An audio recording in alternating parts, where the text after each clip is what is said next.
There is lots I do not want to know about the video featuring the Premier League referee David Coote. I do not want to know why it looks like he's at a bleary-eyed after-party at some random guy's house during COVID. I do not want to know who's filming using the phone. And why. As Coote reveals his apparent loathing of Liverpool and Jurgen Klopp in language that would make a fishmonger blush. What I do want to know is what the hell persuaded him that opening his mouth at all was in any way a good idea. Coote has been suspended from his position by Professional Game Match Officials Limited, PMOL, pending the outcome of an investigation into what took place. The referees' organization was not going to comment on Monday about how long this process might take. But unless internet rumors of the whole thing being AI-generated come true, then it would appear the outcome is straightforward. The 42-year-old has brought the sport into disrepute and is surely at serious risk of never being allowed to referee again. Let's be honest. Such an outcome wouldn't seem unfair. Coote has made a massive fool of himself in a way that's actually difficult to comprehend. In the third decade of the 21st century, a man in his late 30s was willing to go on camera and say ugly and most likely defamatory things about one of the biggest names in football and the club he worked for, which also happens to be one of the biggest institutions in the game. To say it was naive for Coote to imagine these remarks would never become public would be unfair to those who believe in the tooth fairy. It's not just naive. It's dumb. And it might even be arrogant too, a quality Coote is on record as deploring.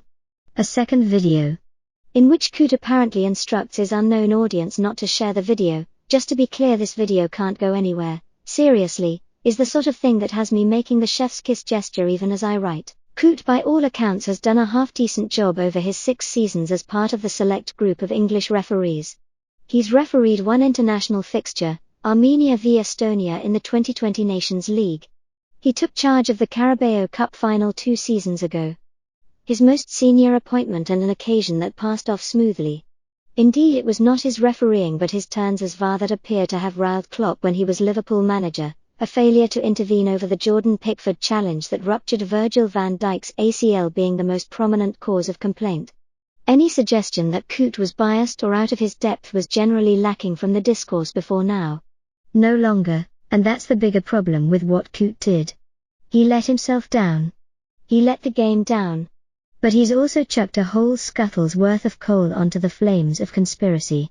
In the present day, fantasizing about how the powers that be are biased against your team is a popular way of filling the hours between matches. Not just fans either. As Nottingham Forest proved with their public rant against Stuart Atwell, which eventually resulted in a £750,000 fine being handed down by the FA. Everyone's at it. And often without anything more than a hunch to go on. Now, thanks to Coote, those fears can be underwritten. If someone suggests it's fantastical to think that a referee would allow personal animus to influence their work as a professional, you need only point to this 2 minutes of idiocy by way of rebuttal. This is living, breathing proof of what referees actually think. You might say, if you were already the sort of person who is infuriated by them, why would I give them the benefit of the doubt again? We live in an age where trust is in short supply, with more and more of us suspicious of the motivations of others. Football already had its own problems on that front, and often rightly so. But these problems are about to get a lot worse. That an industry which takes itself so seriously should have its reputation for integrity severely undermined by a video of a grown man trying to seemingly impress strangers in a sparsely decorated bedsit would be funny if it weren't so harmful.